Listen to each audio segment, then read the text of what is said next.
сендерге Әділжан мен роботтың достығы туралы айтып беремін. Технологияға қатты қызығатын, роботтар туралы кітаптар мен мультфильмдарды сүйіп көретін, оларды өзі құрастыруды армандайтын Әділжан деген бала болыпты. Бір күні Әділжанның әкесі оған ерекше сыйлық жасап, робот жинайтын арнайы конструктор алып береді. Егер осы бөлшектерді дұрыс құрастырсаң, сенің нағыз робот досың болады, дейді әкесі. Әділжан қуанып кетіп, бірден іске кіріседі. Күн-түн демей бөлшектерді біріктіріп, сымдарын жалғап, роботтың корпусын жасап шығады. Бірнеше күннен кейін робот іске қосылуға дайын болады. Бәрі дайын деп Әділжан түймесін басып қалады.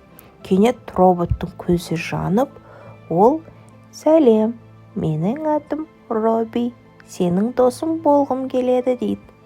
Әділжан мен Робби күн сайын бірге ойнап, түрлі тәжірибелер жасайды. Робби өте ақылды болады.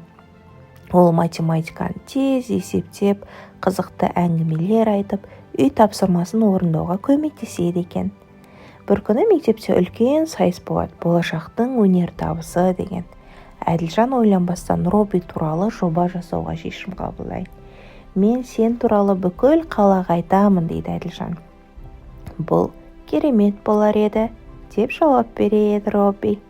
Сайыс күнінде Әділжан сахнаға шығып, Робби туралы айтып береді. Көрермендер таң қалып: «Қандай робот? Ол мүмкін бе?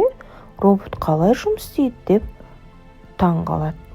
Сөйтіп, қазылар алқасы Әділжанға бас жүлдені береді. «Сен нағыз өнертапқыш баласың, болашақта үлкен ғалым боласың», дейді мұғалімі. Әділжан мен Робби бірге жаңа жобалар жасап, әлемді жақсарту бойынша жаңа идеялар ойлап тауыпты. Ажар мен Асылымның сиқырлы сапары. Бір үлкен қалада Ажар мен Асылым деген құрбылар өмір сүріпті. Ажар ақылды әрі ұқыпты болса, Асылым көңілді және қиялшыл екен. Олар әрқашан бірге ойнап, бірге саяхаттауды армандайтын.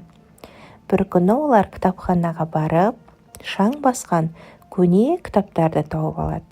Кітаптың бетінде: «Бұл кітапты ашқан адам сиқырлы әлемге саяхаттайды», деп жазылып тұр екен. «Бұл шын ба?» деп таң қалады Асылым. «Бір жолы көрейік», дейді Ажар күлімсіреп. Екеуі кітапты ашқан сәтте айнала жарқырап, олар белгісіз сиқырлы бір орманға тап болады. Орманда жүріп келе жатып, олар қайың ағашына сүйеніп отырған қарт кісіні көреді. «Сізге көмек керек пе?» деп сұрайды Ажар. «Менің алтын жапырағым жоғалып кетті. Ол менің орманымды қорғап тұрған еді. Егер оны таппасам, орман қуарып қалады», дейді қария. Асылым мен Ажар: «Біз сізге көмектесеміз», деп бірден іздеуге кірісіп кетеді. Олар үлкен көлден өтіп, биік тауға шығып, ақыры алтын жапырақты бір үңгірден тауып алады. Бірақ оны айдаһар күзетіп отыр екен. «Бұл жапырақ орманға керек еді. Бізге оны қайтаруға рұқсат етесіз бе?» дейді Ажар. Айдаһар ойланып қарап тұрып: «Сендер батыл екенсіңдер. Міне жапырақты алыңдар», дейді. Қыздар алтын жапырақты алып, қарияға қайтарып береді. Орман қайтадан жасыл түске боялып, құстар ән салып, жан-жақтың барлығы да құлпырып кетеді. «Сендер ақылды, мейірімді, батыл екенсіңдер. Өздеріңнің шынайы жүректеріңмен бұл сынақтан өттіңдер», дейді қария. Осы сәтте жер тағы жарқ етіп, қыздар кітапханаға оралады. Бірақ кітап жоғалып кетеді. «Бұл шынайы болды ма, әлде түсіміз бе?» дейді Асылым. Ажар күлімсіреп: «Бәлкім бізге жаңа саяхат күтіп тұрған шығар», дейді. Содан бері Ажар мен Асылым әрбір жаңа кітапта жаңа әлемдер мен қызықты оқиғалар іздеуді жалғастыра беріпті. Кең жазиралы далада кішкентай бір қыз өмір сүреді екен. Оның есімі Ажар. Кішкентай ауылда тұрып, үлкен қалалар жайлы оқығанды ұнатады екен. Әсіресе ол Астанаға баруды армандайды. Бір күні Ажардың әкесі оған: «Қызым, сен жақсы оқып, көп нәрсе білгің келеді. Мен сенің талабыңа өте ризамын. Мен сені Астанаға алып барамын», дейді. Ажар өте қуанады. Ұзақ жолға дайындалып, анасы тігіп берген әдемі көйлегін киіп, жүрек толқынысымен жолға шығады. Астанаға келгенде Ажар көз алдында зәулім ғимараттарды, жарқыраған шамдарды, үлкен көпірлерді көреді. Ең бастысы ол бәйтеректі көргісі келеді.